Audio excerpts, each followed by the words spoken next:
Persalinan dramatis terjadi di emperan toko sebuah pasar di Surabaya, Jawa Timur.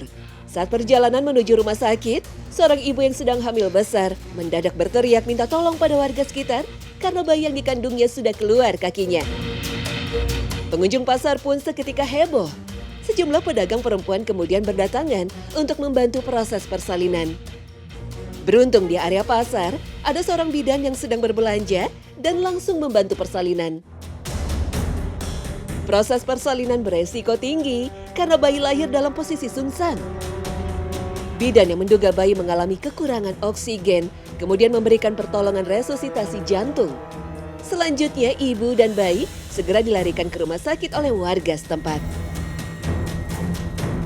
Kami lihat batu sungsang, ini persalinan yang berisiko tinggi. Jadi antara ibu dan anak ini sudah ada risiko.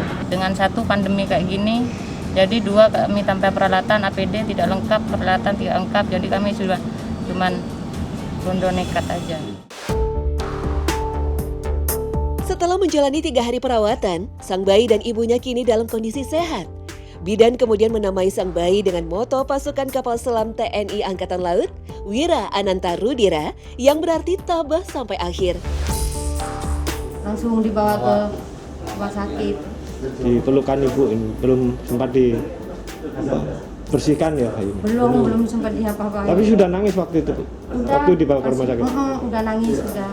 Namanya siapa? Wira Ananta Rudira. Itu artinya apa, Bu? Artinya apa? Sampai akhir. Melahirkan itu luar biasa bagi seorang wanita. Berapa kali pun melahirkan, tetapi seorang ibu tidak pernah mengeluh. Padahal di balik proses yang luar biasa ini, ada beberapa fakta yang menakjubkan. Badan manusia hanya mampu menanggung kesakitan sampai 45 del. Tetapi ketika bersalin, seorang ibu akan mengalami rasa sakit hingga 57 del yang rasanya menurut para ahli sama dengan 20 tulang yang dipatahkan secara serentak. Ketika bersalin, rahim ibu akan mengembang 500 kali daripada ukuran normal untuk menampung kandungannya. Darah yang hilang ketika melalui proses kelahiran normal adalah 500 mili atau setengah liter. Tentu ini perjuangan yang luar biasa bagi seorang wanita untuk melahirkan. Itulah mengapa bakti seorang anak tak sebanding dengan perjuangan seorang ibu melawan sakitnya melahirkan. Abu Bardah pernah melihat Ibnu Umar dan seorang penduduk Yaman yang sedang tawaf di sekitar Ka'bah sambil menggendong ibunya di punggungnya. Orang itu bersenandung, "Sesungguhnya diriku adalah tunggangan ibu yang sangat patuh. Apabila tunggangan yang lain lari, maka aku tidak akan lari." Orang itu lalu bertanya, "Wahai Ibnu Umar, apakah aku telah membalas budi kepadanya?"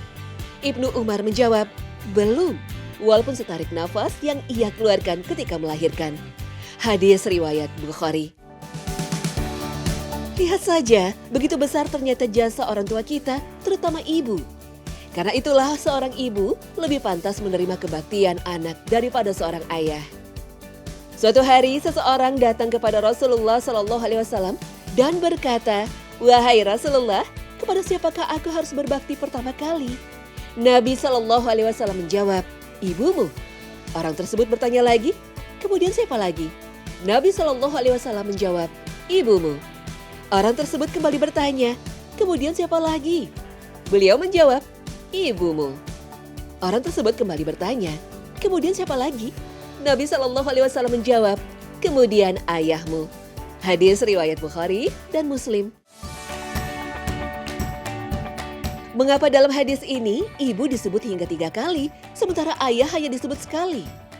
Hal ini memberikan pelajaran, ada 3 macam kesulitan seorang ibu yang tidak akan bisa dirasakan atau diwakilkan oleh ayah, yaitu pada saat sang ibu mengandung, melahirkan, dan menyusui.